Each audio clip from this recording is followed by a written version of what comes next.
ونصلي على رسوله الكريم أما بعد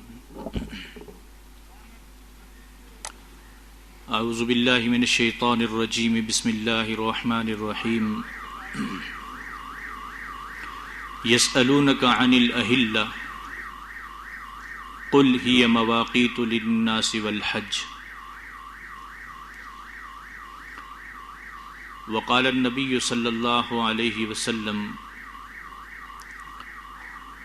نحن أمة أمية لا نكتب ولا نحسب الشهر هكذا وهكذا وهكذا الشهر هكذا وهكذا وهكذا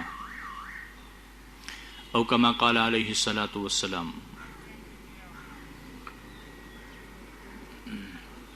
عزیزان گرامی قدر، آج کا موضوع رؤیت ہلال اور امت کا خلفشار ہے۔ انتہائی نازک موضوع ہے۔ امت کی وحدت اور امت میں انتشار، اس کا کافی قدر مدار اس موضوع کے اوپر ہے۔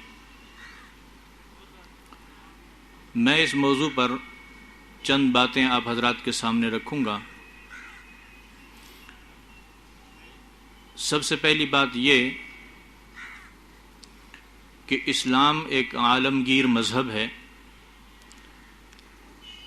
اللہ تبارک و تعالی نے اس اسلام کو کیونکہ قیامت تک چلانا تھا، اس وجہ سے اس میں یہ صلاحیت رکھی ہے کہ یہ قیامت تک کے لیے قابل عمل ہے۔ عیسائیت جو تھا یا یہودیت، وہ ایک مخصوص وقت کے لیے اللہ تبارک و تعالی نے نازل کیا تھا، اور اس میں یہ صلاحیت نہیں تھی کہ وہ زیادہ عرصے تک چل سکیں۔ اسی وجہ سے جب جدید فلکیات اور جدید حیات کا زمانہ شروع ہوا، اس وقت عیسائیت کے لیے دو راستوں میں سے ایک راستے کا انتخاب ضروری تھا۔ یا تو وہ جدید تحقیقات کو اگر لیتے تھے تو ان کو عیسائیت چھوڑنی پڑتی تھی، اور اگر عیسائیت کے اوپر رہتے تھے تو ان کو جدید تحقیقات چھوڑنی پڑتی تھی، جدید علوم چھوڑنے پڑتے تھے۔ اس کی وجہ سے وہ پسماندہ طبقے کے اندر رہنا ان کو پڑتا تھا۔ شروع میں یہی ہوا کہ جب گلیلیو وغیرہ اور اس دور کے جو سائنسدان تھے، انہوں نے کچھ جدید نظریات پیش کیے، تو وہ کیونکہ ان کے پرانے عیسائیوں کے پرانے نظریات کے بالکل متصادم تھے، اس وجہ سے عیسائیوں نے ان کو پکڑا، قید کیا، بعض کو قتل بھی کر دیا کہ ہمارے کیونکہ ارسطو کے نظریات کے خلاف ہے اور ہماری عیسائیت کے نظریات کے خلاف ہے، لہذا نہیں مانیں گے، آپ کو ختم ہونا ہوگا۔ اور اس زمانے کے اندر مسلمانوں کا عروج تھا، اور مسلمان جو ہے وہ کیونکہ جدید سائنس کو لیتے تھے، جدید نظریات کو اپناتے تھے، اس وجہ سے ترقی کے اندر تھے۔ پھر بالآخر جب انہوں نے سوچا کہ یہ اس طرح معاملہ نہیں چل سکتا، تو انہوں نے آہستہ آہستہ جدید فنون اور علوم کو لینا شروع کیا، اور دوسری راہ یعنی عیسائیت کو پیچھے ڈالنا شروع کر دیا۔ چنانچہ آج آپ دیکھیں گے کہ عیسائیت ساری جو مذہب عیسائیت ہے اس کو انہوں نے بند کر کے ویٹیکن کے اندر ڈال دیا۔ ویٹیکن سٹی میں ساری عیسائیت ہے، اور بقیہ پوری دنیا جو یورپین معاشرہ جتنا مغربی ہے وہ سارا جدید علوم اور فنون کے اوپر وہ دسترس رکھتا ہے آج کل۔ اس کی وجہ میں نے عرض کر دی کہ وجہ اس کی یہی تھی کہ اس کے اندر جدید تقاضوں کے ساتھ چلنے کی صلاحیت نہیں عیسائیت کے اندر، کیونکہ اللہ تعالیٰ نے اس لیے نازل ہی نہیں کیا تھا۔ تو جدید تقاضوں کے ساتھ چلنے کی صلاحیت فقط اللہ تعالیٰ نے اسلام کے اندر رکھی ہے۔ اسلام آپ کو یہ نہیں کہتا کہ آپ رہبانیت اختیار کرتے ہوئے ایک کونے میں بیٹھ جائیں، جدید علوم کو، جدید فنون کو چھوڑ دیں، ترک کر دیں، یہ نہیں کہتا، بلکہ یہ کہتا ہے اس کو ساتھ لے کر چلو، اس کو ساتھ لے کر چلو۔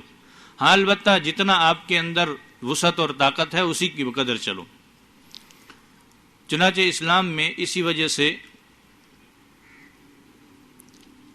جدید علوم اور فنون کو اپنایا بھی، اور اس کے مطابق عمل کرنے کی بعض جگہوں پہ ترغیب بھی دی ہے۔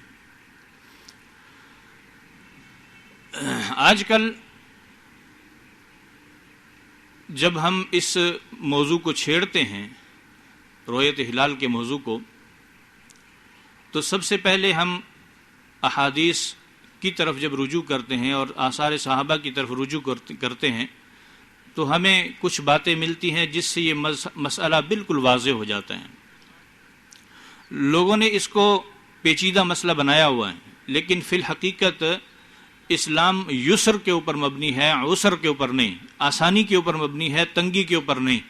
اس کے اندر آسانیاں ہی آسانیاں ہیں، اس لیے کہ اسلام کے جتنی بھی خصوصاً عبادات ہیں، یہ ایسا نہیں ہے کہ کسی فقط انجینئر نے اور ڈاکٹر نے عمل کرنا ہے اور کسی غریب آدمی نے عمل نہیں کرنا، تو اس وجہ سے اس کو ایسا پیچیدہ بنا دیا جائے کہ اس کے مسائل کو انجینئر اور ڈاکٹر سمجھ سکے اور عوام نہ سمجھ سکے، ایسا سلسلہ نہیں۔ بلکہ جہاں نماز ایک انجینئر نے پڑھنی ہے، وہیں ایک چرواہے نے جنگل کے اندر بیٹھ کے بھی پڑھنی ہے۔ اس وجہ سے اسلام نے یہ فرما دیا سیدھا سیدھا کہ فجر کا نماز کا وقت اس وقت شروع ہوگا جب کہ رات ختم ہو جائے اور صبح کا اجالا شروع ہو جائے، اور ہر ایک کو نظر آتا ہے، چاہے آپ یہاں بیٹھ کے دیکھیں چاہے آپ دیہات میں بیٹھ کے دیکھیں، پتہ چل جاتا ہے۔ فجر کا وقت ختم کب ہوگا؟ تو اسلام نے کہہ دیا کہ بھئی جب سورج طلوع ہو جائے گا تو فجر کا وقت ختم ہو گیا، تو یہاں پر بھی نظر آئے گا اور دیہات میں بیٹھے ہوئے چرواہے کو بھی نظر آئے گا۔ تو کسی قسم کا خفا نہیں اس کے اندر۔ ظہر کب شروع ہوگی؟ کہ جب سایہ ڈھل جائے بطرف مشرق، تو اس وقت ظہر کا وقت شروع ہو جائے گا۔ اس کو میں بھی پہچان سکتا ہوں، آپ بھی پہچان سکتے ہیں، بکریاں چرانے والا بھی پہچان سکتا ہے، اور ایک فلکیات کا ماہر وہ بھی اس کو سمجھ سکتا ہے۔ کسی کے اندر کوئی خفا نہیں ہے۔ اسی طرح جو روزہ اور عید ہے، اس کے متعلق بھی اسلام نے بالکل واضح احکامات دیے ہیں، کسی قسم کا خفا نہیں اس کے اندر چھوڑا۔ آپ صلی اللہ علیہ وسلم نے فرمایا کہ صوموا لرؤیتہ وافطروا لرؤیتہ، جب چاند نظر آ جائے تو روزہ رکھ لیا کرو، اور جب چاند نظر آ جائے تو عید کر لیا کرو۔ فإن غم علیکم فأکملوا عدۃ شعبان 30، اگر بادل ہو جائیں تو پھر آپ 30 دن پورے کر لیا کرو، اگلے دن عید یا اگلے دن روزہ ہو جائے۔ بالکل واضح حکم ہے، اس کے اندر کسی قسم کی کوئی پیچیدگی نہیں ہے۔ بس چاند نظر آ جائے گا تو روزہ رکھیں گے، اگر بادل ہیں اس دن نظر نہیں آیا، 29 کی بات ہو رہی ہے، 29 دن نظر نہیں آیا تو پھر اگلے دن 30 ہوگی، 30 دن پورے کر کے اگلے دن روزہ رکھ لیں گے۔ دوسری حدیث میں آپ صلی اللہ علیہ وسلم نے فرمایا کہ نحن امۃ امیہ لا نکتب ولا نحسب، ہم تو امی امت ہیں، یعنی ان پڑھ لوگ ہیں۔ لا نکتب ولا نحسب، نہ لکھتے ہیں نہ حساب کتاب زیادہ جانتے ہیں، بس الشعر ہاکذا و ہاکذا و ہاکذا، اس طرح 3 مرتبہ اشارہ فرمایا۔ پھر فرمایا الشعر ہاکذا و ہاکذا، ایک انگلی بند کر لی، و ہاکذا، کہ مہینہ کبھی تو 30 دن کا ہوتا ہے، کبھی 29 دن کا ہوتا ہے۔ بس ہم ان پڑھ لوگ ہیں، کوئی زیادہ حساب کی پیچیدگیوں میں نہیں جاتے۔ تو بات بالکل واضح ہو گئی کہ یا تو 30 دن ہوں گے یا 29 دن ہوں گے۔ 29 دن آپ دیکھو، 29ویں دن اگر چاند نظر آ جائے تو ٹھیک ہے، اگر چاند نظر نہیں آتا تو 30 دن پورے کر کے اگلے دن روزہ رکھ لو۔ لیکن آج کل اس کے اندر 3 قسم کے طبقے پیدا ہو گئے مسلمانوں میں۔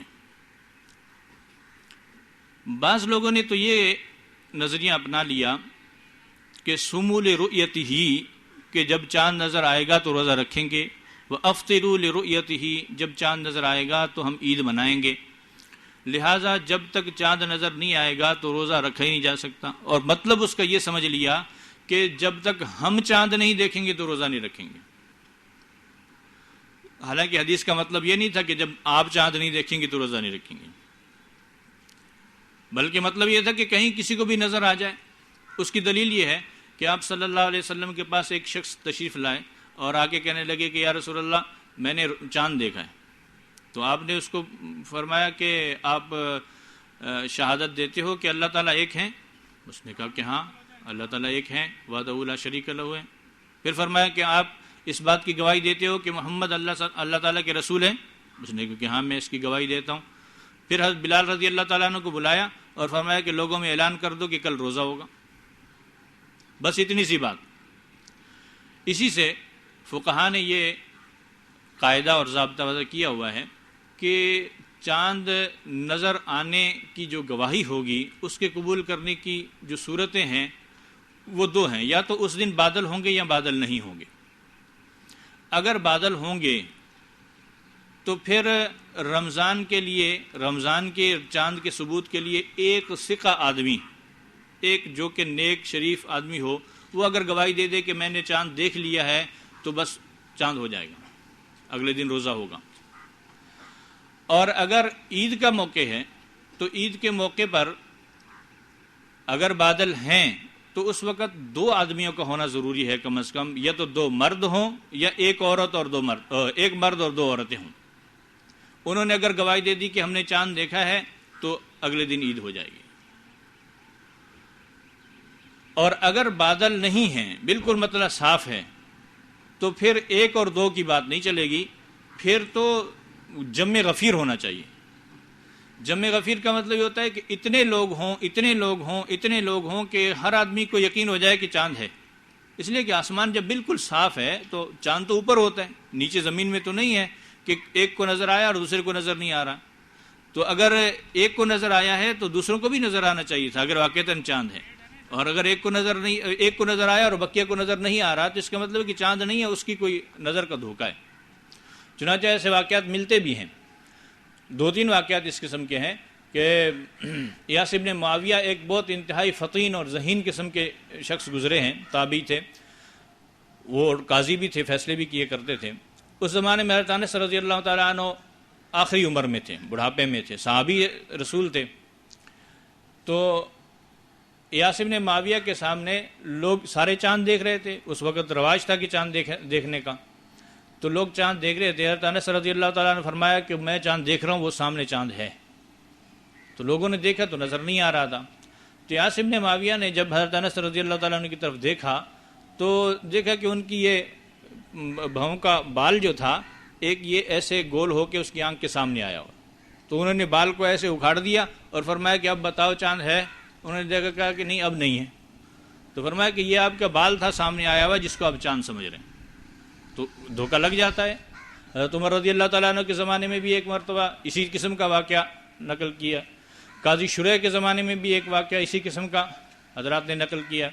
اور ہوتا بھی یہی ہے، ہمارا تجربہ بھی یہی ہے کہ جب آپ چاند دیکھنے کے لیے کھڑے ہوں گے تو جب آپ انتہائی توجہ کے ساتھ دیکھ رہے ہوں گے تو آپ کو کئی چاند پھدکتے ہوئے نظر آئیں گے، کوئی کہاں کوئی کہاں کوئی کہاں۔ وہ اصل میں خیالی چاند ہوتا ہے۔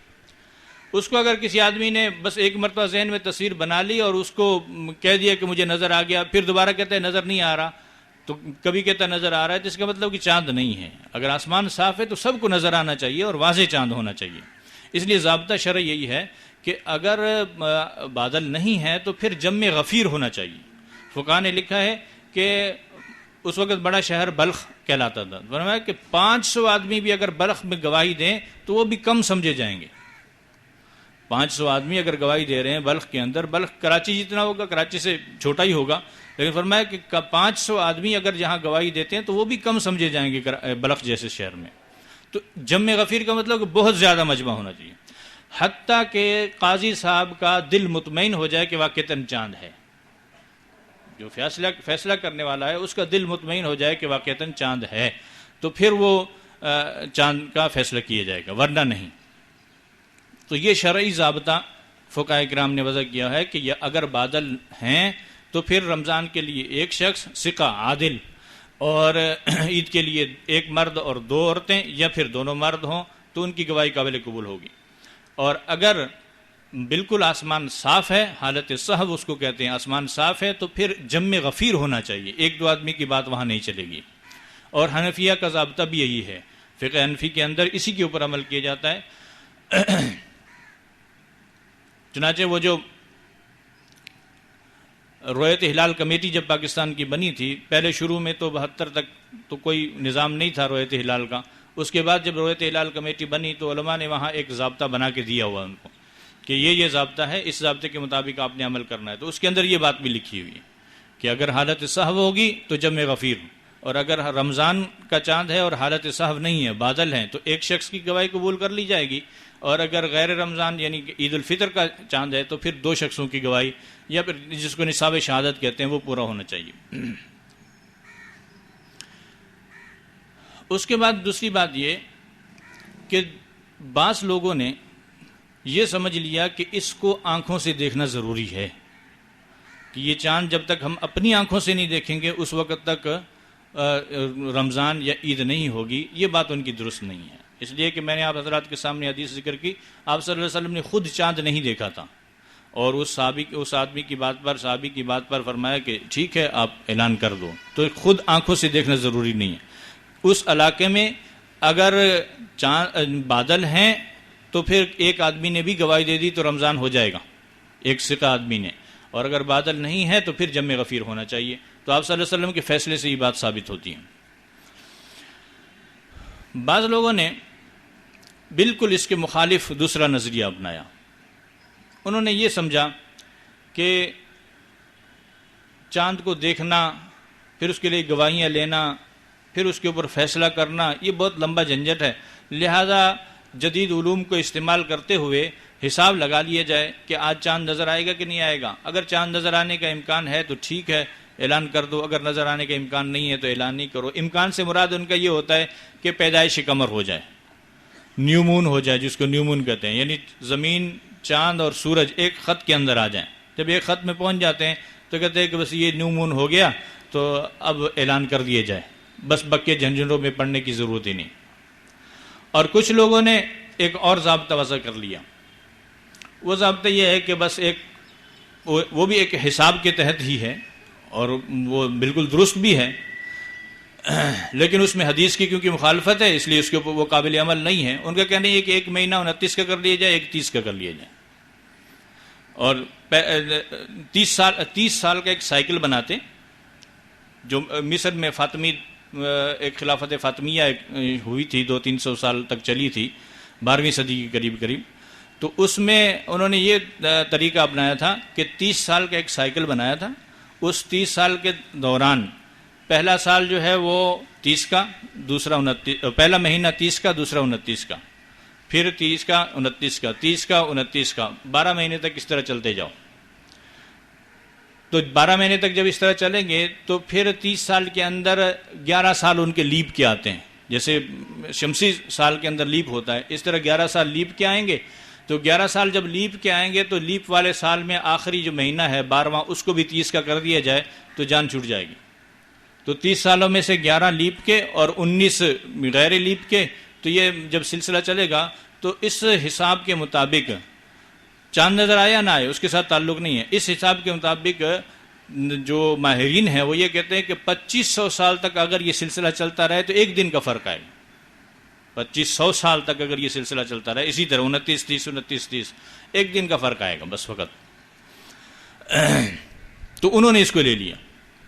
وہ خلافت فاطمیہ میں یہ شروع ہوا تھا. اس کے بعد یہ آج کل جو بوہری کیلنڈر وہ بھی یہی ہے، بوہریوں کا جو کیلنڈر ہے اس کے اندر یہی ہے کہ ایک مہینہ 29 کا، ایک 30 کا، ایک 29 کا، 30 کا، پھر وہ لیپ کا سال ہوتا ہے. 30 میں سے 11 سال جو ہے نا لیپ کے ہوں گے، بقیہ 19 غیر لیپ کے ہوں گے. تو یہ سلسلہ اس طرح چلتا جائے گا. ان کی تاریخیں ہمارے ساتھ ایک دن پہلے یا ایک دن اسی دن یا ایک دن پہلے، بس اسی طرح چلتی رہیں گی. آہستہ آہستہ فرق نہیں آئے گا. جب آخر تک چلیں گے تو اسی طرح چلتا رہے گا. یہ طریقہ اگرچہ حسابی اعتبار سے ٹھیک ہوگا لیکن شرعی لحاظ سے ٹھیک نہیں ہے.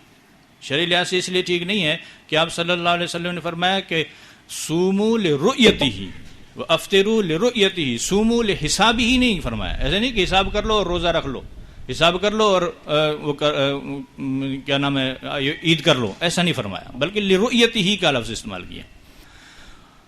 بعض لوگوں نے اس کے اندر بھی تعویل کرنا شروع کی. انہوں نے کہا کہ رؤیت ہی سے مراد حسابی رؤیت ہے، کہ حسابی اعتبار سے دیکھ لیا جائے، آنکھوں سے نظر آئے یا نہ آئے حسابی اعتبار سے دیکھ لیے جائیں. یہ بھی غلط ہے، اس لیے کہ آپ صلی اللہ علیہ وسلم کے آگے جو اس حدیث کا دوسرا حصہ ہے صوموا لرؤیتہ وافطروا لرؤیتہ فإن غم علیکم فأکملوا عدۃ شعبان 30 یوما، کہ اگر تمہیں نظر نہیں آ، تمہارے اوپر بادل آ جائیں، غم علیکم کا مطلب ہے کہ نظر نہ آئے، کوئی بادل ہے، کوئی درمیان میں آڑ آ گئی ہے، نظر نہیں آئی، تو فأکملوا عدۃ شعبان 30 یوما، تو شعبان کے 30 دن پورے کر لیا کرو.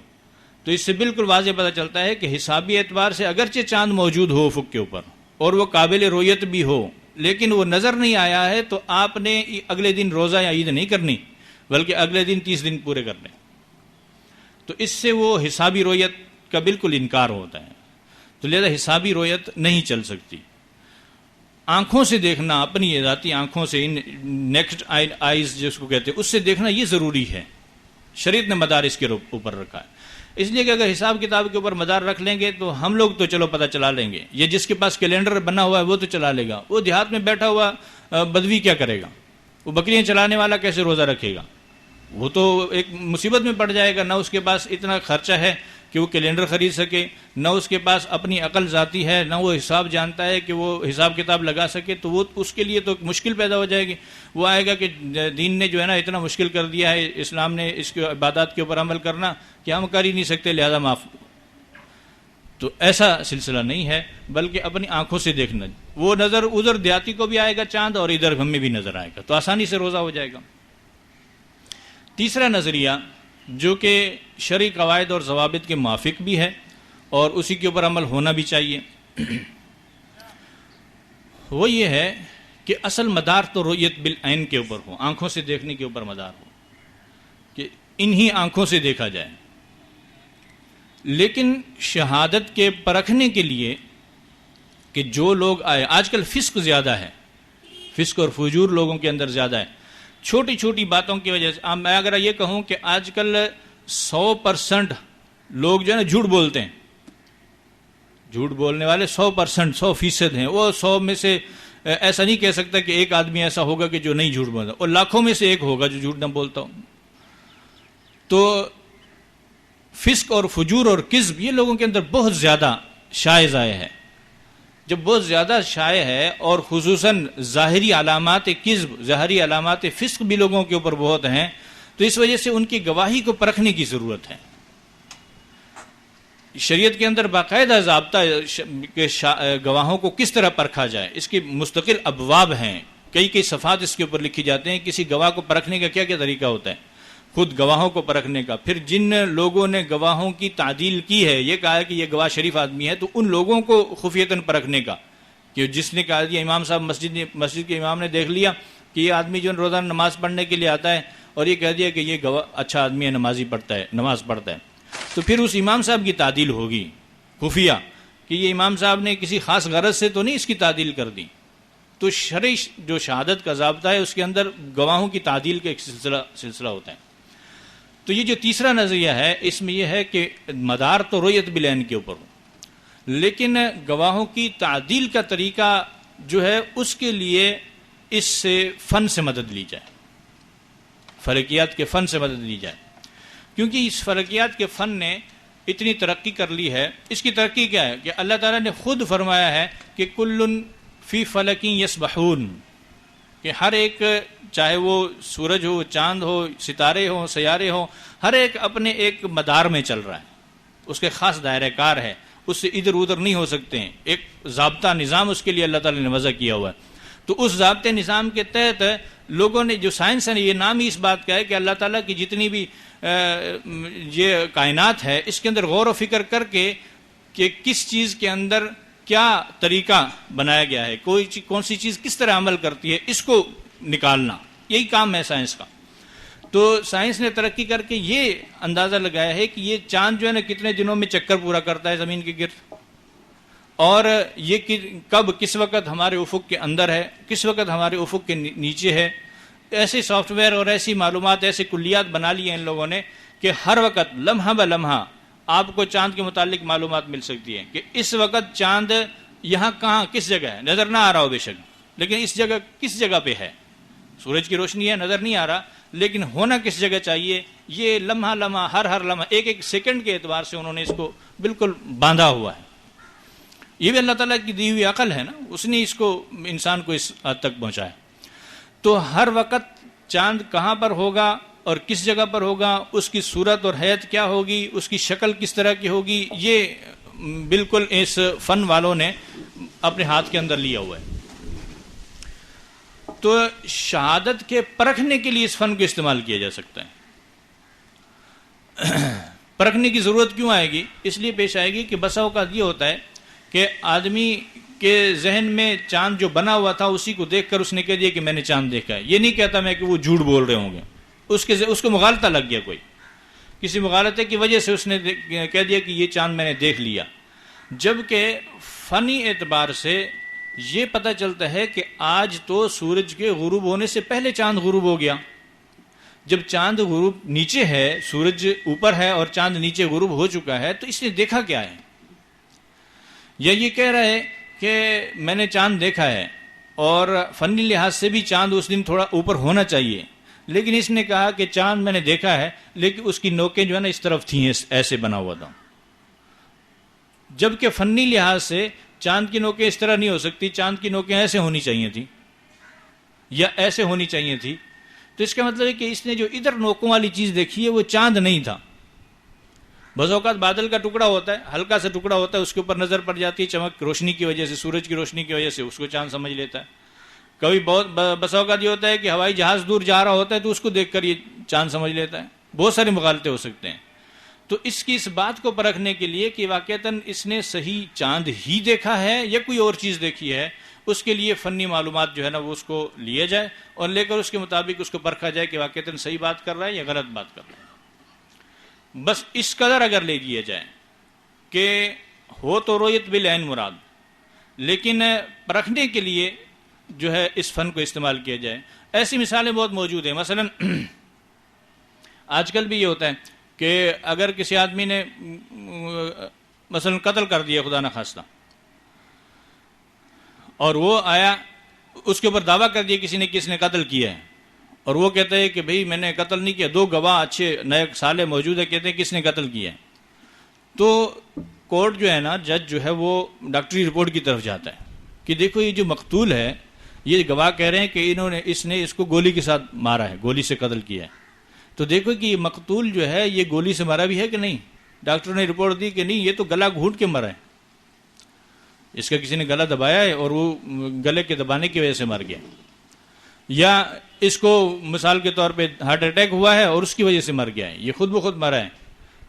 تو جج جو ہے وہ اس کی رپورٹ کو مد نظر رکھے گا، اس فن والے یعنی ان لوگوں کی طرف رجوع کرے گا، ڈاکٹروں کی طرف، کہ واقعتاً اس نے یہ قتل کیا بھی ہے کہ نہیں کیا۔ اگر وہ اس کی تصدیق کر دیتے ہیں کہ ہاں واقعتاً اس نے گولی چلائی ہے، مثلا پسٹل کے اوپر جو ہتھیار ملا اس کے اوپر دیکھیں گے انگلیوں کے نشان کس کے ہیں بھائی، اگر اسی کے ہیں تو ٹھیک ہے، اگر اس کے نہیں ہے تو پھر گواہی کے اندر شک پیدا ہو جاتا ہے۔ جب گواہی کے اندر شک پیدا ہو جائے تو قاضی کا دل مطمئن نہیں ہوتا فیصلہ کرنے کے لیے، تو پھر اس کے اوپر فیصلہ بھی نہیں کرتا ہے۔ تو جب بقیہ چیزوں کے اندر بقیہ فنون اور علوم سے مدد لی جا سکتی ہے تو اس فن فلکیات کے اندر یا رؤیت ہلال کے اندر بھی فن فلکیات سے مدد لی جا سکتی ہے، اس میں کوئی حرج نہیں ہے، اسلام اس کے معنی نہیں ہے، بلکہ یہ مزید اس کے لیے نکھار کا باعث بنتا ہے۔ اس میں ہر آدمی بلا جھجک گواہی دینے کے لیے تیار نہیں، اس کو پتہ ہوگا کہ جب میں قاضی صاحب کے سامنے جاؤں گا تو پھر مجھے ان سوالوں کا جواب دینا ہوگا۔ جب اس کا پتہ ہوگا تو خام خواہ تھوڑے بہت کوئی چیز دیکھ کر اس کے اوپر یہ نہیں حکم لگائے گا کہ میں نے چاند دیکھا ہے، بلکہ کوئی نہ کوئی اس کے پیچھے بیس بنائے گا، کوئی مضبوط چیز دیکھے گا تو پھر بتائے گا، ورنہ پھر وہ ایسے خام کا جھوٹی گواہی دینے کے لیے تیار نہیں ہوگا۔ تو یہ اس کے پرکھنے کا ایک طریقہ ہے۔ یہ تیسرا جو نظریہ ہے یہ میرے خیال میں سب سے اعلیٰ اور اچھا ہے۔ پاکستان رؤیت ہلال کمیٹی کے اندر اس کے اوپر عمل ہوتا ہے، جو مرکزی رؤیت ہلال کمیٹی ہے اس کے اوپر عمل ہوتا ہے۔ اس کمیٹی میں کچھ علماء بھی ہیں اور غیر علماء بھی ہیں اور فنی ماہرین بھی ہیں اس کے اندر۔ تو جب کہیں چاند دیکھتے ہیں تو پہلے فنی ماہر اس سے معلومات لیتا ہے کہ بھئی آپ نے جو چاند دیکھا، پہلے تو اس کے سامنے پورا ریکارڈ رکھتا ہے کہ بھئی جس علاقے میں اس نے چاند دیکھا ہے وہاں آج چاند کی کیفیت کیا تھی، وہ افق سے اوپر کتنے درجے بلند تھا اور سورج سے ادھر تھا یا ادھر تھا، یا اور اونچا کتنا تھا، اور اس کی شکل ادھر کو تھی یا ادھر کو تھی یا اوپر کو تھی، کیا اس کی صورتحال تھی، یہ سارا سامنے رکھتا ہے۔ اور اس کے بعد پھر وہ اس سے پوچھتا ہے کہ بھئی آپ نے جو چاند دیکھا ہے کہ یہ سورج کی اس جانب تھا یا اس جانب تھا، تو اس نے ظاہر ہے جس نے چاند دیکھا ہے تو سورج بھی تو دیکھا ہوگا کہ کس جگہ غروب ہوا، تو وہ اگر بتاتا ہے کہ میں نے اس جانب دیکھا ہے اور فنی لحاظ سے اس جانب ہونا چاہیے، تو یہ گویا کہ اس کی شہادت میں کوئی مسئلہ ہے۔ پھر پوچھتا بلند کتنا تھا، کتنے بجے دیکھا، وہ کہتے ہیں اتنے بجے میں نے مثلا 8:30 دیکھا، تو یہ دیکھتا ہے کہ 8:30 تو چاند تو 7 بجے غروب ہو گیا تھا، یہ 8:30 اس نے کیسے دیکھ لیا، تو یہ بھی شک پیدا کر دے گا پھر پوچھے گا اس کی شکل کیسی تھی، ادھر کو منہ تھا یا ادھر کو منہ تھا یا ادھر کو منہ تھا. وہ اگر ادھر کو بتاتا ہے، غلط بتاتا ہے، تو اس کا مطلب پھر بھی اس نے کوئی اور چیز دیکھی ہے. حال بتائیں ان سوالوں کے جواب اگر وہ صحیح دیتا آتا ہے، کہتا ہے کہ میں نے 7:30 بجے چاند دیکھا ہے اور وہ اتنا بلند تھا اور اس کی حیت اس طرح کی تھی، اور یہ فنی لحاظ سے سمجھتا ہے کہ صحیح ہے، درست ہے، تو پھر یہ اس کے مطابق فیصلہ کرتے ہیں، اس کی گواہی کو قبول کرتے ہیں، ورنہ قبول نہیں کرتے. حال البتہ یہ نہیں کہا جا سکتا کہ وہ فرشتوں کا گروپ ہے اور ان سے کوئی غلطی نہیں ہو سکتی ہے. روایت ہلال کمیٹی سے غلطیاں ہوتی رہتی ہیں، اور شرعی ضابطہ یہ ہے اسلام نے کیونکہ اتحاد کو بہت زیادہ اہمیت دی ہے. اتحاد یعنی امت کے اندر اختلاف نہ ہو، اس کو بہت زیادہ اہمیت دی ہے. اسی وجہ سے آپ صلی اللہ علیہ وسلم نے فرمایا کہ صلو خلف کل بر و فاجر، ہر نیک اور برے آدمی کے پیچھے نماز پڑھ لیا کرو. نماز کے بارے میں فرمایا کہ نیک اور برے آدمی کے پیچھے نماز جماعت کے ساتھ پڑھ لیا کرو. اور فقہی لحاظ سے اگر کسی آدمی نے فاسق کے پیچھے نماز پڑھی ہے، مثلا ایک داڑھی منڈا تھا، اس نے نماز پڑھا دی اور اس آدمی کو پتہ نہیں چلا کہ داڑھی منڈا ہے اور اس نے نماز پڑھ لی، تو اس کی نماز مکروہ تحریمی ہوتی ہے، واجب الاعادہ ہوتی ہے. لیکن اگر اس فاسق کے پیچھے نماز پڑھی ہے مکروہ تحریمی ہونے کے باوجود بھی شرعی حکم یہ ہے کہ اس کو دوبارہ لوٹانے کی ضرورت نہیں ہے، بس ہو گئی اس کی نماز. وجہ اس کی یہی ہے کہ اتفاق اور اتحاد یہ اہم چیز ہے. جب تک یہ اتفاق اور اتحاد نہیں ہوگا اس وقت تک یہ امت آگے نہیں بڑھ سکتی، یہ پیچھے ہی جائے گی. جیسے انتشار بڑھے گا اور اس کا تنزل اور پستی یہ بھی بڑھتی چلی جائے گی. اس لیے اگر اس سے قاضی سے غلطی ہو بھی گئی، غلط اس نے گواہی قبول کر بھی لی، تو اگر اس نے فیصلہ کر دیا اس کے مطابق، تو تمام امت جن کو جو اس کے دائرہ کار میں ہیں اس کے اوپر وہ فیصلہ نافذ ہو جائے گا اور اس کے اوپر وہ عمل کر لیں گے، تو ان کا روزہ بھی ہو جائے گا اور ان کی عید بھی ہو جائے گی. ایسا ہوا تھا حضرت امیر معاویہ رضی اللہ تعالیٰ عنہ کے زمانے میں ایک صحابی تھے، قریب نامی شخص تھے. وہ کسی کام سے شام گئے. جب شام گئے تو وہاں امیر معاویہ رضی اللہ تعالیٰ عنہ تھے، مدینہ سے یہ شام گئے تھے. تو وہاں جب پہنچے تو رمضان وہاں شروع ہو گیا.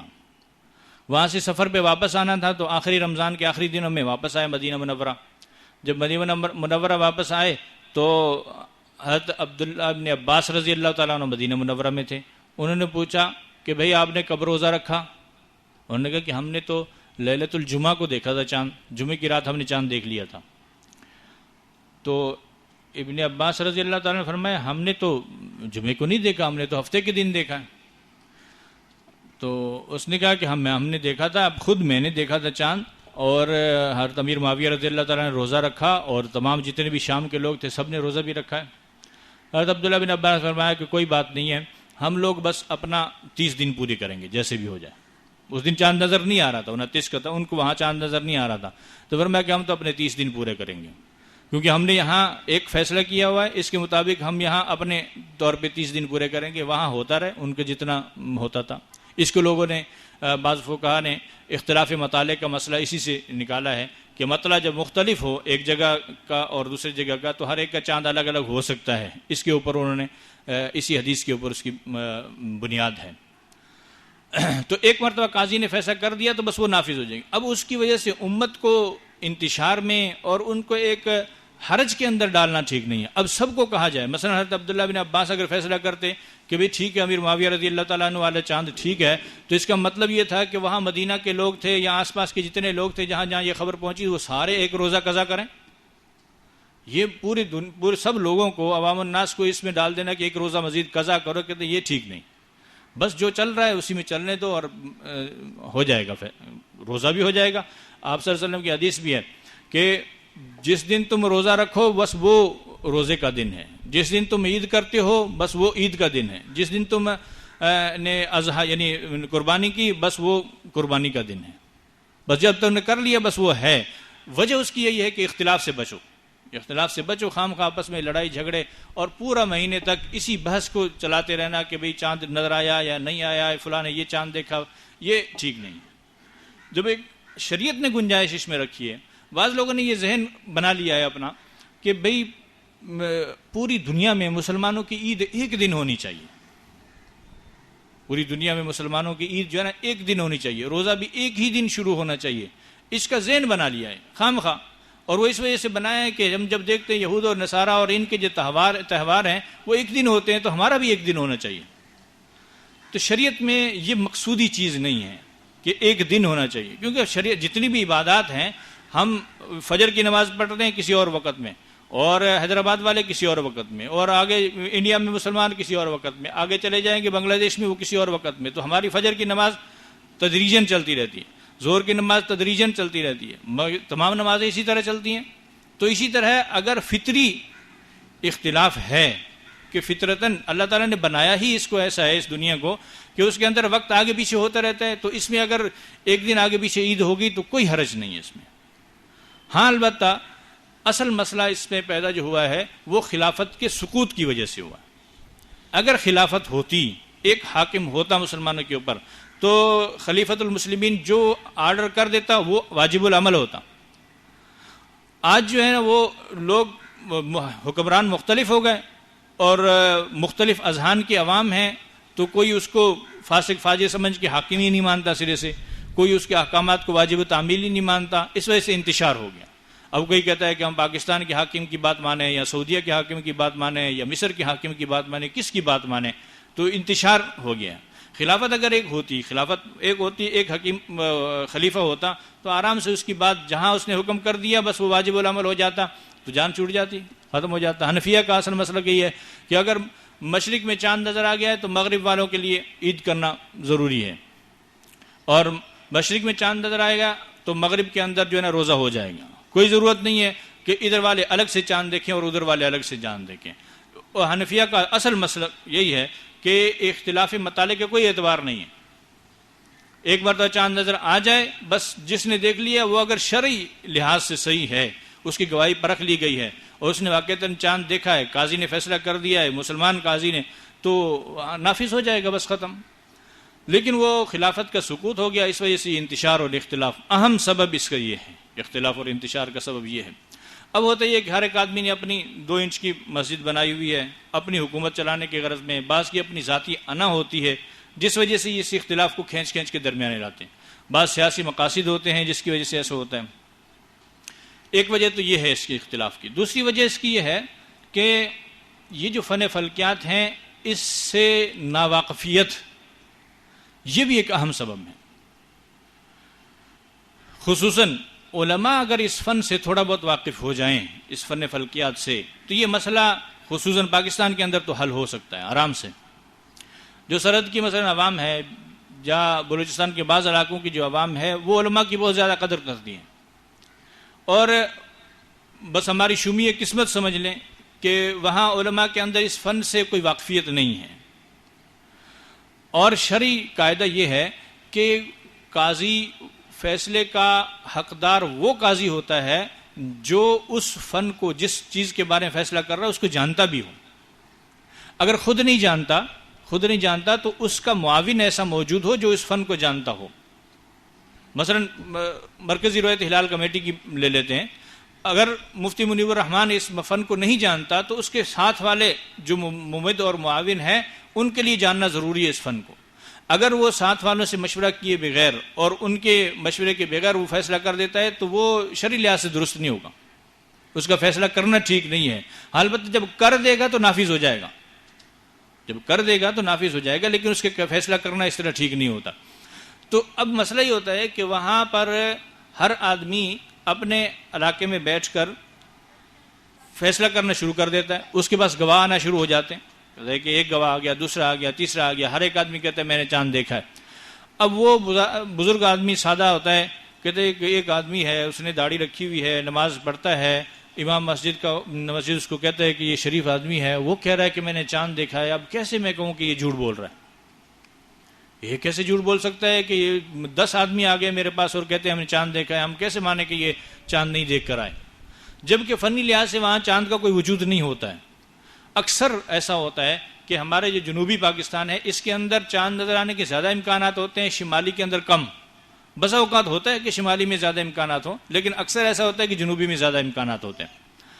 تو اور وہ یہاں کچھ نہ کچھ امکانات ہوتے ہیں پھر بھی نظر نہیں آتا، وہاں سرے سے کوئی امکان نہیں ہوتا، وہاں پھر بھی نظر آ جاتا ہے۔ تو اس کا مطلب کوئی نہ کوئی مغالطہ ہوتا ہے۔ ان کے ذہن میں وہ مغالطہ ہی میں اس کو کہوں گا، یہ نہیں کہہ سکتا کہ جھوٹ بولتے ہیں. تو وہ مغالطہ کسی نہ کسی طرح انہوں نے سنا ہے کہ اپنے دیواروں کے اندر سوراخ بنائے ہوئے ہیں، اور ان سوراخوں خاص سوراخ بنائے، ہر مہینے کا ایک سوراخ ہوتا ہے کہ اس سوراخ میں دیکھتے ہیں چاند نظر آ جاتا ہے، اور ہر مہینے رمضان کا چاند وہ ایک مخصوص سوراخ ہے، اسی کے اندر سے نظر آتا ہے. تو یہ ممکن نہیں ہے، فنی لحاظ سے ممکن نہیں ہے کہ جو میل ایک سال چاند کا ہے اسی رمضان کے مہینے میں اگلے سال بھی وہی میل ہوگا، اسی میں سامنے آئے گا چاند. ایسا ممکن نہیں ہے فنی لحاظ سے. لیکن وہ وہاں دیکھتے ہیں، اور دیکھتے وہی چیز ہے میں نے عرض کیا کہ ذہن کے اندر ایک چاند کی شکل بن جاتی ہے، اور اس کو وہ چاند سمجھ کے پیش کر دیتے ہیں، اور اسی کے مطابق وہ فیصلہ کر دیتے ہیں. اور جو پرکھنے والے ہیں، شبیر احمد کاغا صاحب اس رویت ہلال کمیٹی کے اندر ایک ممبر ہیں، فنی لحاظ سے فنی معاون ہے اس کے وہ ہیں. وہ فرماتے ہیں کہ میں نے ایک دو آدمیوں سے جب انہوں نے گواہی دی تو میں ان کے پاس گیا، جا کے میں نے کہا کہ آپ نے چاند دیکھا ہے؟ کہتے ہیں ہاں دیکھا ہے. کہ بابا بوڑھا پرانا وہ تھا. تو کہتے ہیں میں نے اس کو کہا کہ یہ سامنے گھڑی آپ نے کتنے بجے دیکھا تھا؟ تو وقت کہتے ہیں وقت جب اس نے دیکھا، کہتے ہیں کہ ابھی وہ وقت پوچھنا چاہتا تھا کہ ابھی کیا وقت ہوا ہے. تو دوسرے سے پوچھا کہ وقت بتائے کیا ہوا. تو کاغل صاحب نے فرمایا کہ وہ تو آپ کو وقت نظر نہیں آ رہا ہے. کہتے ہیں کہ نہیں، یہ گھڑی مجھے نظر تھوڑی سی کمزور ہے. کیا کہ جب دن کو آپ کو گھڑی نظر نہیں آتی، رات کو چاند کیسے نظر آ گیا آپ کو؟ تو انتہائی کمزور نظر والے آدمی نے وہ چاند دیکھا تھا اور اس کے اوپر مطابق فیصلہ بھی کیا تھا وہاں کے لوگوں نے. تو پھر یہ جب ایک مرتبہ فیصلہ ہو جاتا ہے تو اب وہ لوگ کہتے ہیں کہ ہمارے امام صاحب نے، مسجد کے امام صاحب نے فیصلہ کیا ہے، یہ حکومت والے کیوں نہیں مانتے اس کو؟ وہ پھر سارا ایک مجمع کھڑا ہو جاتا ہے اس کے خلاف، حکومت کے خلاف، کہ یہ تو حکومتی لوگ ہیں، جمعے کے دن مثلا عید نہیں کرنا چاہتے ہیں، ان کی حکومت کو خطرہ ہے، یہ سیاسی مقاصد ہیں. اس طرح کی باتیں وہ گھڑ لیتے ہیں، پھر وہ حکومت کے خلاف پروپیگنڈا شروع ہو جاتا ہے. حالانکہ کوئی ایسی بات نہیں ہوتی ہے، بس فقط ایک فنی لحاظ سے اس فن کو نہ جاننے کی وجہ سے لوگ اس مخمصے میں مبتلا ہو جاتے ہیں. اگر وہاں کے علماء کو اس فن سے تھوڑا تھوڑا واقف کرا دیا جائے، تھوڑی بہت ان کو معلومات دے دی جائے، تو انشاءاللہ یہ مسئلہ آرام سے حل ہو سکتا ہے. اتنا زیادہ پیچیدہ مسئلہ نہیں ہے. ہم لوگوں نے اس کے ایک پروگرام بنایا ہوا ہے، اور انشاءاللہ آہستہ آہستہ ابھی اس سال بھی ثوابی میں ابھی 15 شعبان سے ایک دورہ فلکیات شروع ہو رہا ہے. اس کے اندر یہ مسائل رمضان کے اور رویت ہلال کے مسائل بھی آئیں گے اس میں. تو 15 دن کا کورس وہاں رکھا ہوا ہے. پھر آگے پشاور میں اسی طرح آگے بڑھیں گے، جہاں تک ہماری وسعت ہے وہاں تک انشاءاللہ جائیں گے. تو آہستہ آہستہ کام کرنے کا ارادہ ہے، انشاءاللہ آگے جائیں گے. تو یہ اگر ان کو واقف کرا دیا جائے تھوڑا تھوڑا اس فن سے، جب اس کو پتہ چل جائے گا نا کہ آج یہ جو گواہ آ رہا ہے تو یہ فنی لحاظ سے درست نہیں ہے اس کی معلومات، تو اس کا دل مطمئن نہیں ہوگا خود بخود. جب دل مطمئن نہیں ہوگا تو فیصلہ نہیں کرے گا، جب فیصلہ نہیں کرے گا تو لوگ کیوں عید کریں گے؟ تو یہ انشاءاللہ چند دنوں میں یا چند سالوں میں آپ سمجھ لیں کہ یہ مسئلہ حل ہو جائے. کیونکہ ایک 100 سال کی رام ایک دن میں ختم نہیں ہوتی ہے، اس کے لیے آہستہ آہستہ بیک گراؤنڈ بنانا پڑتا ہے. تو انشاءاللہ اس کے اوپر کام ہو رہا ہے، وہ بھی ہو جائے گا. دوسرا اہم مسئلہ سعودی عرب کے ساتھ ہمارا پیش آتا ہے. بعض لوگوں نے یہ ذہن میں خیال بنایا ہوا ہے کہ سعودی عرب اور پاکستان کی عید ایک دن اور روزہ ایک دن ہو نہیں سکتا، بالکل ایک دن ہو نہیں سکتا ہے. یہ خیال بالکل غلط ہے. ہم نے حساب جب لگایا تو اس کے مطابق سال کے اندر ایک آدھ مہینے کے علاوہ باقی سارا سال، وہ بلکہ مولانا سلطان عالم صاحب نے شاید کئی سالوں کا حساب لگایا تو اس کے مطابق چند مہینوں کے علاوہ باقی تمام مہینے پاکستان اور سعودی عرب کا روزہ اور عید بالکل برابر ایک ہی دنوں میں آ رہی تھی. یہ ذہن بنا لینا کہ دونوں کا ایک دن عید اور روزہ نہیں ہو سکتا، یہ درست نہیں ہے. ہاں البتہ بعض مہینے ایسے ہوں گے جس میں ان کا مسئلہ کچھ اور ہو رہا ہے اور ہمارا کچھ اور ہو رہا ہے. اسی کے مطابق ایک بہت بڑا عظیم وہ حادثہ پیش آیا تھا کہ 1984 کی بات ہے کہ لاہور میں 1984 جون کا مہینہ تھا، 1 جون کو 1 رمضان ہو گئی، پاکستان میں بھی ہو گئی اور اسی دن سعودی عرب نے بھی اعلان کر دیا کہ 1 جون کو 1 رمضان ہے. ایک دن روزہ ہو گیا ان کا. جب ہو گیا تو وہاں لاہور کے ایک عالم صاحب ہیں، ابھی تو نہیں ہیں، شہید ہو گئے. تو انہوں نے، ان کا نظریہ یہ تھا کہ پاکستان اور سعودی عرب کی تو عید ایک دن نہیں اور روزہ ایک دن نہیں ہو سکتا. وہ جمعے کا دن تھا، پہلا روزہ تھا، وہ گئے اور ایبٹ گراؤنڈ ہے وہاں بیٹھ کے انہوں نے جمعہ نماز پڑھائی. خود تو روزہ نہیں رکھا تھا، خود ممبر پہ بیٹھ کے بوتل پی، اور جو عوام تھی اس کو اپنے پیسے سے بوتلیں خرید کے دیں کہ آپ لوگ بھی پیو، آج روزہ نہیں ہو سکتا ہے، اس لیے کہ آج تو سعودی عرب میں روزہ ہے، تو پاکستان کا روزہ تو ایک دن بعد ہوتا ہے، نہیں ہوگا آج۔ تو بہرحال وہ وقت ہو گیا، گزر گیا۔ جب 28 کا دن ہوا، 28 رمضان جب ہوئی، تو سعودی عرب نے اعلان کر دیا کہ بھئی پچھلے مہینے کے چاند میں کچھ مسئلہ ہو گیا تھا، اس وجہ سے آج 29 ہے اور چاند نظر آ گیا ہے، کل عید ہوگی۔ 28 کو انہوں نے اعلان کر دیا کہ چاند نظر آ گیا ہے، کل عید ہوگی۔ تو کل عید ہوگی تو اس کا تو سارا سسٹم خراب ہو گیا نا۔ اور یہ سسٹم اسی لیے بنا تھا کہ بھئی وہ ایک دن عید نہیں ہو سکتی ہے، ایک دن روزہ نہیں ہو سکتا ہے۔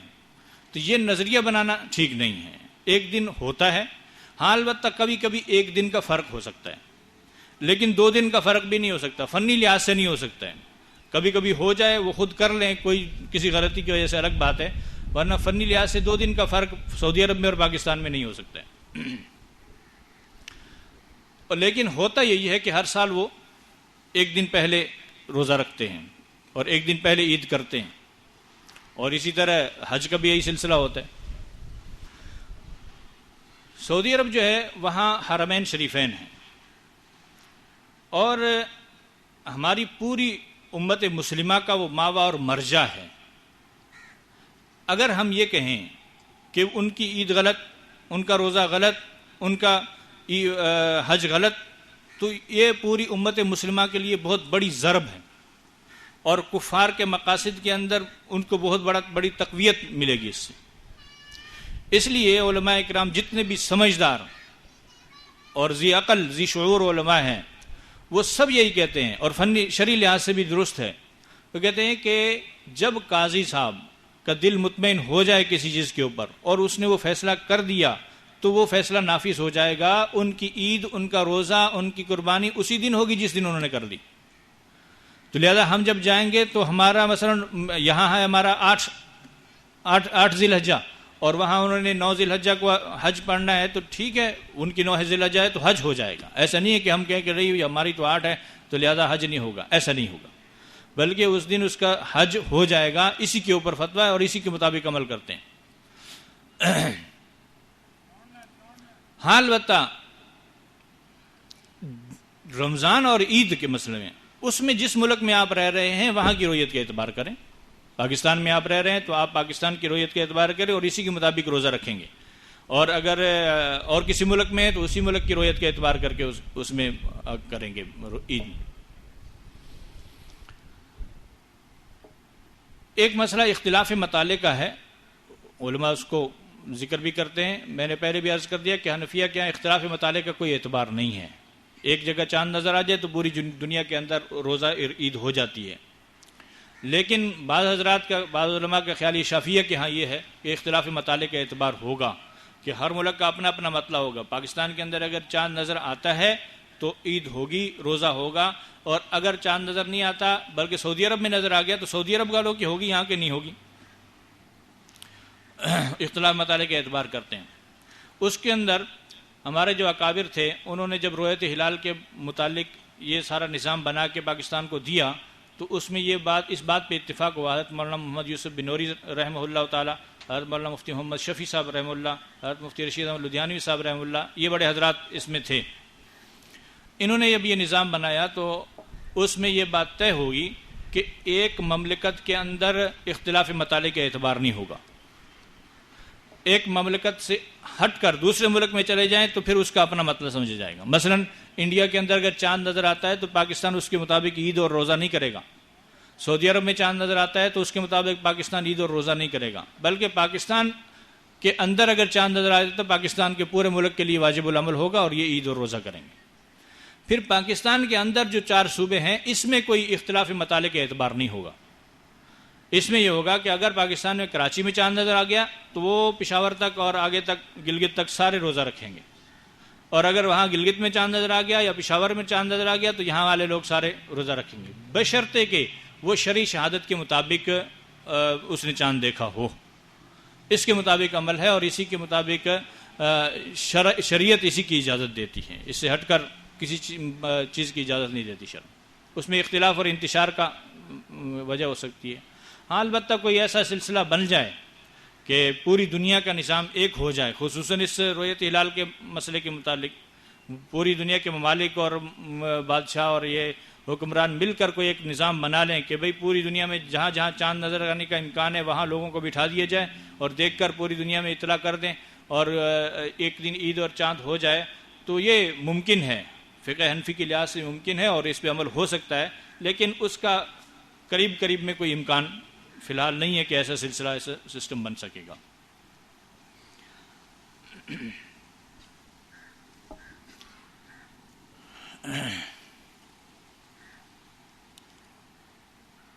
ایک مزید اور بات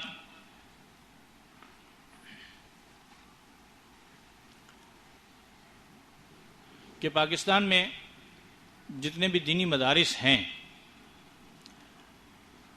ان سب مدارس کے نصاب کے اندر فلکیات کا فن شامل ہے، لیکن اور یہ فن فلکیات حقیقت میں مسلمانوں ہی کا ورثہ ہے، انہی سے جاری ہوا ہے۔ البتہ ترقی اس کے اندر وہ کفار نے کی ہے۔ ہمارے جو ادریسی کے نقشے، البیرونی کے نقشے اور اس وقت کی جو رؤیت ہلال کے متعلق جتنی معلومات، جتنے کلیات تھے، آج تک وہی چل رہے ہیں۔ آج بھی جو رؤیت ہلال کے جتنے کلیات ہیں وہ سارے کے سارے البیرونی ہی کے کلیے کو آگے ترقی دی ہوئی، انہوں نے اپنی طرف سے کوئی کلیہ نہیں بنایا۔ تو پاکستان کے دینی مدارس نے بھی اسی ضرورت کو سمجھتے ہوئے کہ اس فن کو آگے بڑھایا جائے، ایک نصاب میں کتاب رکھی ہوئی ہے فن فلکیات کی، وہ پڑھائی جاتی ہے، لیکن اس کو پڑھانے والے کما حق ہے وہ موجود نہیں ہیں۔ اس لیے اب حضرات دعا کریں کہ اللہ تعالیٰ اس فن کے اندر مزید علماء کو خدمت کرنے کا موقع دے اور وہ اس فن کو آگے بڑھا سکیں۔ جب یہ آگے فن بڑھ جائے گا اور علماء خصوصاً اس سے جب واقف ہو جائیں گے تو پاکستان کی حد تک کافی امید ہے کہ یہ مسئلہ انشاءاللہ ختم ہو جائے گا، یہ انتشار اور اختلاف نہیں رہے گا۔ بس یہی میری معروضات تھیں۔ اب کسی کو اگر کوئی سوال ہو اس فن چیز کے متعلق، اسی موضوع کے متعلق، تو وہ سوال کر سکتے ہیں۔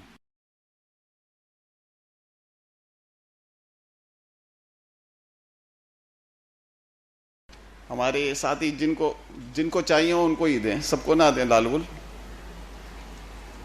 جو حضرات اس حوالے سے سوالات کرنا چاہیں وہ اس سوال نامے پر لکھ دیں۔ اس دوران میں کچھ اعلانات ہیں وہ کر لوں، پھر اس کے بعد سوالات کی نشست جو ہے وہ شروع کی جاتی ہے۔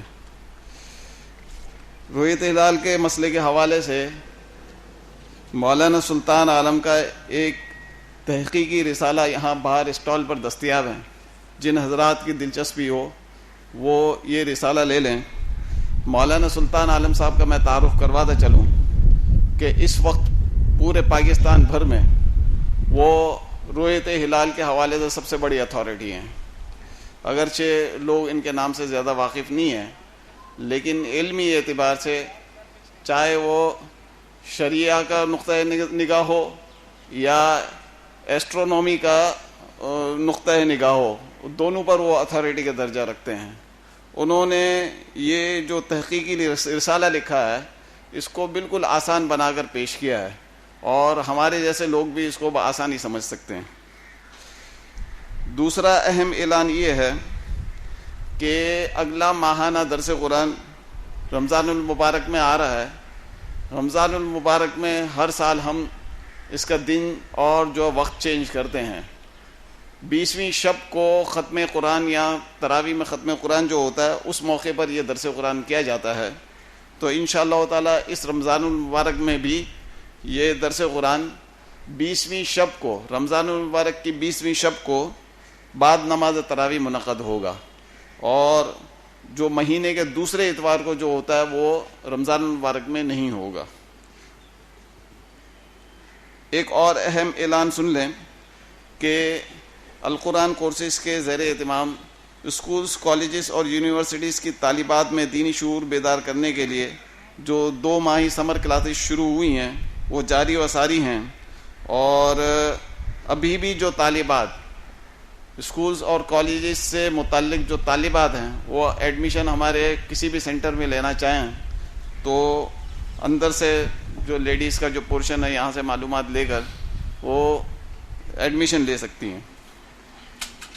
شیخ الاسلام حضرت مولانا مفتی محمد تقی عثمانی صاحب کا آسان ترجمہ قرآن، جس کو القرآن کورسز نیٹ ورک نے جس کی نشر و اشاعت کو تحریک کا درجہ دیا ہوا ہے، یہاں باہر اسٹال پر اویلیبل ہے، آپ لیتے جائیں. یہ چند اعلانات تھے، اور جن حضرات کو سوال کرنے ہیں وہ سوال نامہ یہاں دے دیں تاکہ سوال و جواب کی نشست ہو اور پھر ہم دعا کر سکیں. مطابقت کرتے ہیں تو اس فیصلے میں بھی ان کی مطابقت کرنے میں کوئی حرج نہیں ہے. جامعۃ الرشید کا فلکیاتی کیلنڈر کہاں سے ملے گا؟ تو اس کے لیے ہم کیلنڈر تو شائع نہیں کرتے، البتہ ماہانہ پیش گوئی ہوتی رہتی ہے، اسلام اخبار میں اور ضرب مومن میں آتی رہتی ہے.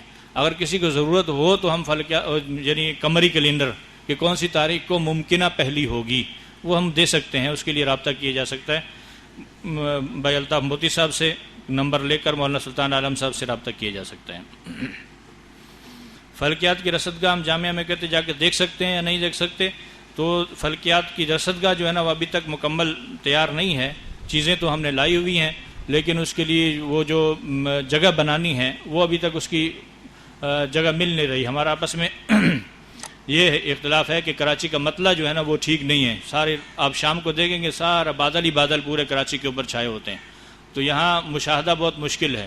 اس وجہ سے ہم آپس میں مشورہ کر رہے ہیں استاد صاحب اور بڑے حضرات کہ کراچی میں ہی رصدگاہ بنانی چاہیے یا کسی اور سے ایسے علاقے میں جہاں مطلع صاف ہو وہاں بنائی جائے. اس لیے ابھی تک مکمل تیار نہیں ہوئی، لیکن یہاں کچھ نہ کچھ چیز بنائیں گے 1-2 سال میں انشاءاللہ، انتظار کریں. سعودی عرب کے کیلنڈر کے بارے میں بتائیں. سعودی عرب میں 2 قسم کی صورتحال ہوتی ہے، ایک ام القریٰ کا کیلنڈر چلتا ہے اور ایک وہاں کی لجنت و کبار العلماء فیصلہ کرتی ہے. ام القریٰ کا کیلنڈر جو ہے نا وہ ایک حسابی اعتبار سے بنایا ہوا ہے اور اس کے مطابق وہ وہاں کیلنڈر عام چلتا ہے، لیکن اس کے مطابق عید کا اور رمضان کا اعلان نہیں کرتے. عید اور رمضان کا اعلان لجنت و کبار العلماء کرتی ہے، ان کی اپنی کمیٹی بنائی ہوئی ہے اور وہ رویت پہ مبنی ہوتی ہے. کبھی ام القریٰ کے مطابق ہوتا ہے اور کبھی اس کے مطابق نہیں ہوتا وہ رویت کا اعلان.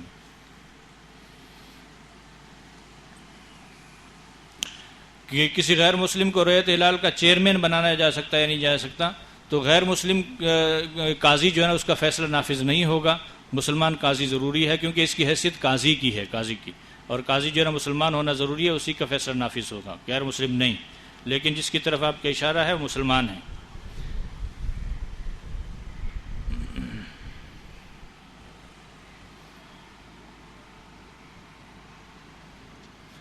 اگر کسی آدمی کے سعودی عرب پاکستان آنے جانے کی وجہ سے 30 روزے سے 31 بن رہے ہیں یا 28 بن رہے ہیں تو جس ملک میں یہ ہے اسی کے مطابق عید کرے گا.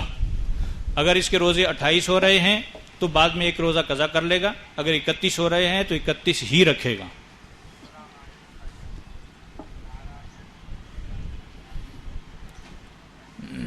کہتے ہیں امریکہ سعودی کی اتباع کرتا ہے، ایسا نہیں ہے. امریکہ کے اندر مختلف لوگ ہیں اور مختلف اعتبارات سے وہ عید کرتے ہیں. بعض جو ہے نا اپنا خود چاند دیکھتے ہیں اور بعض جو ہے وہ سعودی جو عرب حضرات ہیں وہ سعودی کے مطابق کرتے ہیں. انگلینڈ کے اندر بھی یہی کیفیت ہے، بس وہاں بھی اتفاق نہ ہونے کی وجہ سے اگر آپس میں متحد ہو جائیں تو کسی ایک کو مدار بنایا جا سکتا ہے.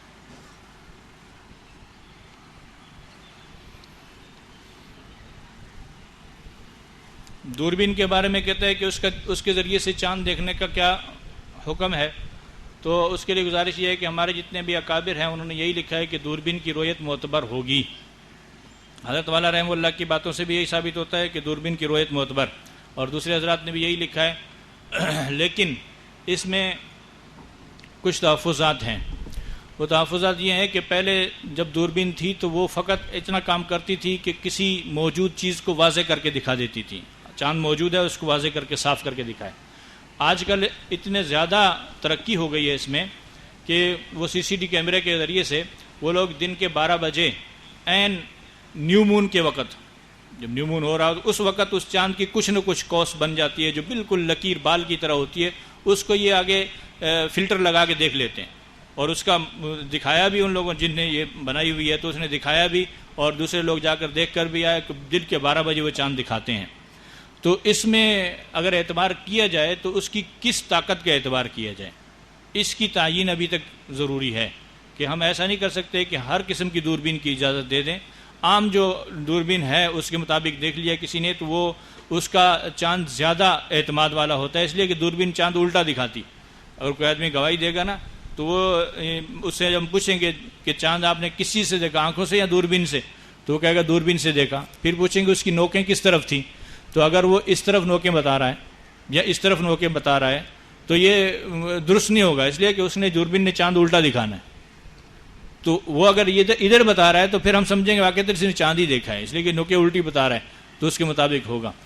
تو اس کی جو طاقت ہے اس کے اعتبار سے ہم لوگ کچھ تحفظات کا شکار ہیں، وہ بھی فیصلہ ہونا باقی ہے، اس پہ مشاورت کی ضرورت ہے، ایک آدمی کی بات نہیں۔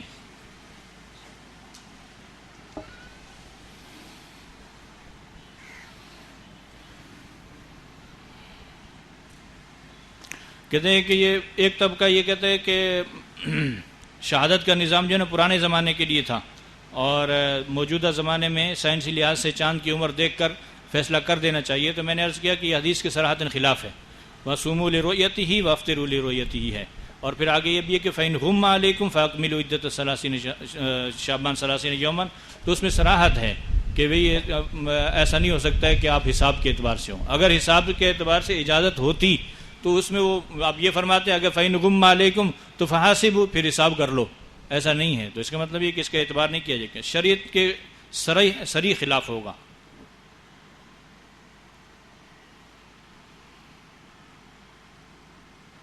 کہتے ہیں کہ آپ نے فرمایا کہ سعودی عرب کے ساتھ 1 دن کا فرق ہوتا ہے، لیکن یہاں میں نے عرض کیا کہ کبھی کبھی 2 دن کا فرق ہو جاتا ہے، اس کی وجہ کوئی اور ہوتی ہے، اس کی وجہ حقیقت نہیں ہوتا، حقیقت پہ مبنی نہیں ہوتا۔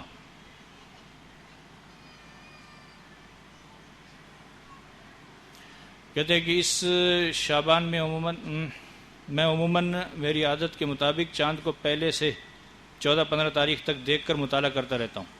اسی مہینے شعبان میں ہی دیکھا کہ جو عموماً 27ویں رات آدھا چاند ہوتا ہے، 6ٹی رات میں ہی آدھا ہو گیا، 7ویں میں۔ اچھا تو اس کے لیے عرض یہ ہے کہ یہ کہنا کہ کون سی تاریخ چاند تربی پہ ہوگا، آدھا کا مطلب ہے کہ ربع چاند، نا کون سی رات چاند جو ہے نا وہ آدھا ہوگا، کب مکمل ہوگا، اس کا آنکھوں سے وہ نہیں ہو سکتا حساب۔ یہ جب آدھا اور ربع ہوتا ہے یہ نیو مون سے لے کر اس کے گھنٹوں کا اعتبار ہوتا ہے کہ جس دن نیو مون ہوا ہے اس اعتبار سے جس دن 14 دن پورے ہو رہے ہیں تو نصف ہو جائے گا، نصف کا مطلب فل مون ہو جائے گا، اور جب اس کے اعتبار سے 7 دن پورے ہو رہے ہوں گے تو اس کے اعتبار سے وہ ہو جائے گا، اور وہ عین ممکن ہے کہ وہ وقت ہمارے ہاں اس وقت آئے جب چاند ہو ہی نہ، ایسا بھی ہوتا ہے۔ تو لہذا اس بات کو دیکھ کر کہ آج چاند کیونکہ پورا ہو گیا لہذا 14ویں رات ہے، یہ کہنا درست نہیں ہے۔ یہ فنی لحاظ سے 13ویں کو بھی ہو سکتا ہے، جیسے کہ پچھلے جو سورج گرہن ہوا ہے وہ 13ویں رات کو ہوا تھا، وہ 13ویں رات کو ہوا تھا، لیکن نیو مون کے اعتبار سے 14ویں رات تھی، اس وجہ سے ہو جاتا ہے۔ تو یہ اسی وقت درست ہوگا جب آپ نیو مون کو مدار بنائیں اور پھر کہیں کہ 14ویں کو فل مون ہوگا اور 7ویں کو جو ہے نا وہ تربی ہوگی، تو یہ پھر ہو سکتا ہے، ورنہ نہیں، اور اس کے مطابق اعتبار نہیں ہے بلکہ رؤیت کا اعتبار ہے۔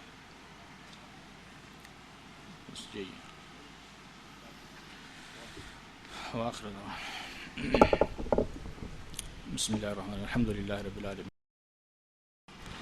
رب اغفر وارحم وانت خیر الراحمین، ربنا اغفر لنا ذنوبنا وكفر عنا سيئاتنا وتوفنا مع الابرار، ربنا لا تؤاخذنا ان نسينا واخطانا، ربنا ولا تحمل علينا إصرا كما حملته على الذين من قبلنا، ربنا ولا تحملنا ما لا طاقة لنا به، واعف عنا واغفر لنا وارحمنا أنت مولانا فانصرنا على القوم الكافرين، سبحان ربك رب العزة عما يصفون وسلام على المرسلين والحمد لله رب العالمين، آمين۔